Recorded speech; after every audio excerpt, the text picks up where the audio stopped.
Welcome back. You are watching Business Today television and this is Market Today. I'm Sakshi and with me is Shail Bhatnagar. Time for our corporate radar section and for our corporate chat today.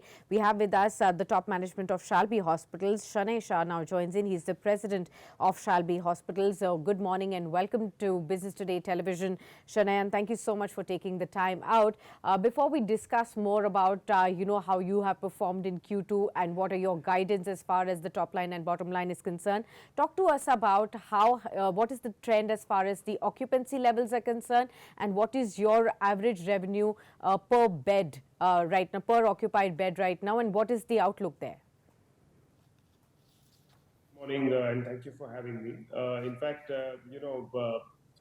in terms of the growth momentum that we are seeing in the current year, with the Q1, Q2 results already out, we are seeing a 20% kind of top line growth on a year-on-year basis, both the quarters. So we are quite confident that this kind of run rate should continue. And in fact, we have a very strong pipeline going forward in terms of the capacity growing with all the franchisees coming in, as well as the recent news has been that we have kind of applied for the charity commissioner's permission in Mumbai. So once we get the permission in over 2 or 3 months, in about 2 years from then, we should be able to commence our Mumbai facility. So everything is on track. The pipeline is strong, and this kind of growth momentum can continue for the next 3 to 5 years is what we believe. Okay, what I did not catch your average revenue per occupied bed. What is the trend there and what is the outlook? Sure. The average revenue per occupied bed is now between 35 to 38,000 rupees, depending on the quarter. About 5 years back, we used to be at about 30,000. So overall, as the mix has kind of evolved over the years, we are seeing that the average revenue per occupied bed is also growing at between 5 and 10% per annum. Okay, a warm welcome to you, Mr. Shah. I just wanted to understand the geographical growth. At the moment, you have about 15 hospitals across 12 Indian cities. What would be the pipeline in terms of either opening new hospitals across India or buying existing ones to reduce time to market? Sure, that's right. In fact, we are operating 15 hospitals in 12 cities in 6 states at the moment. And, the group has shortlisted, the Delhi and Calcutta as the next phase of growth besides Mumbai. So we are kind of looking at opportunities in terms of multi-specialty hospitals.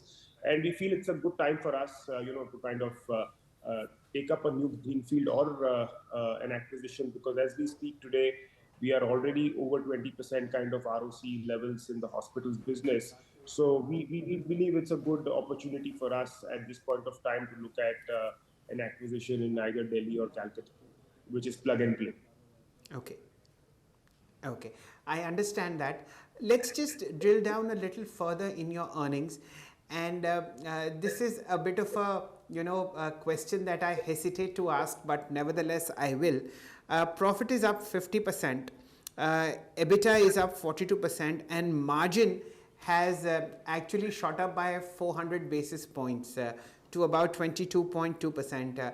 Mr. Shah, is it because of volume growth that you are attracting more and more patients towards yourself, or is this, God forbid, just price rise, that the number of patients are the same but each patient is giving you more money? This is a very touchy topic when it comes to patient costs, but I'm sure your shareholders are happy. Well, I think, Mr. Bhatnagar, I think it's a good question, but the way we are looking at the quarter 1 and quarter 2, the results are out, and the volume growth has been between 15 to 18%, and the average revenue per patient growth has been about 3 to 6%, which is in line with inflation in India. So, as such, if you ask me, it is primarily driven by volume growth as we see it. and we are confident that that is exactly how it will continue to kind of pan out for us over the next few years. Okay. Shanay, I wanted to ask you, any specialty segments are you looking to add on right now to expand further into your multi-specialty offerings that you do? Yeah. So as such, we are a multi-speciality hospital. We do all high-end tertiary quaternary care work that happens in any top-tier multi-speciality hospital that we know of in the country or otherwise. And in fact, our key specialities that we've shortlisted that will grow heavily and we'll be investing heavily over the next few years would be orthopedics, because we are globally kind of the number one player in orthopedics, and also we'll be focusing on cardiology, neurology, oncology, and transplants and other high-end work. So these will continue. These four or five specialties will continue to be the top focus for the group. Okay. Shalby had also talked about, a long-term revenue growth target of, say, $100 million over the next 5 to 6 years. But I want to ask you to break it up, say what will happen in FY24, what will happen in FY25 as well, to give the, short to medium-term investors a better understanding of how are you looking at your revenue growth. So look, for first of all, I think it would be important to break it up into the different business verticals that we have. So of course, the hospitals business is already at $100 million business, and we expect this to grow. We expect this to grow at 20% going forward. And as I said earlier, we have the capacity which is already built to kind of give us that kind of growth going forward. For the implant business, we have set a kind of target of $100 million over the next 5 to 6 years. The immediate target, for that for FY25 would be to get to about $20 million there. In FY23, we did about 100 crores of business, about 90 crores of business, and we've tripled the business from FY22. So we have that momentum in place. We are confident of achieving those targets going forward. So I think overall, this is how we see it.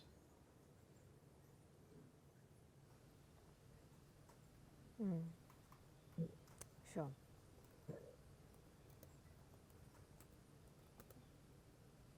Right. Fair point, sir. Let's look at how the expansion is.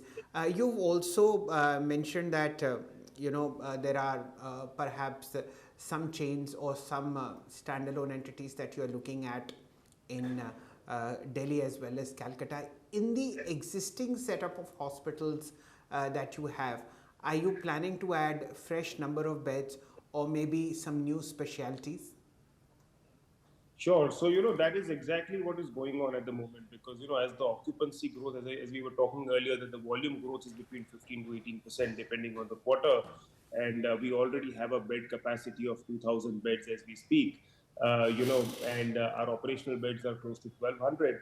We have the potential to kind of increase the bed capacity from the 1,200 to 2,000 with very minimal capex. So we are looking at a capex of around 15 crores only to kind of increase the bed capacity from 1,200 to 2,000. So, that is something that will, kind of happen over the next 3 to 5 years as the volume growth happens and, we see a higher occupancy. And besides that, we just spoke about some of the organic as well as inorganic opportunities that the company keeps evaluating. In our case, it will be Delhi and Calcutta, to start. Mr. Shah, mathematically, if you see, when you look at adding a fresh bed to an existing facility, how much does it cost? So 15 crores is what you're trying to spend to increase beds from 1,200 to 2,000. So that's 800 beds at the cost of 15 crores. Am I right? Isn't this number too less? You're right. In our case, all the construction work, interior work, most of it has been done, and which is why we are seeing an incremental, kind of investment of only 15 crores. Otherwise, the cities where we are present, we are looking at investments of not less than 1 to 1.5 crores a bed if you're building something from scratch and building something, at the scale of 200 to 300 beds. As I said, in our case, the investment's already done, the project risk is behind us, and it's just that we need to kind of, as we see the ramp up of the hospitals in terms of volumes, we'll continuously, kind of add beds. And what happens is that, all these additional 800 beds that I'm talking about, these kind of flows will now start. You will have to start manning the flows with the paramedical staff, nurses, etc. So that will be another investment that we'll have to do as we see the volume growth, kind of go up. Right. Shanay, talk to us about, your cash on the books right now, your current debt levels. And since you're now talking about keen interest on both organic and inorganic opportunities going forward, would you be also requiring to raise any fresh cash? Well, on the net cash, we are as a company, we are net cash at the moment. We are sitting on about 50 crores of net cash, and based on the balance sheet, the lenders and bankers are happy to kind of take an exposure of up to 600 to 800 crores on on our balance sheet as we speak.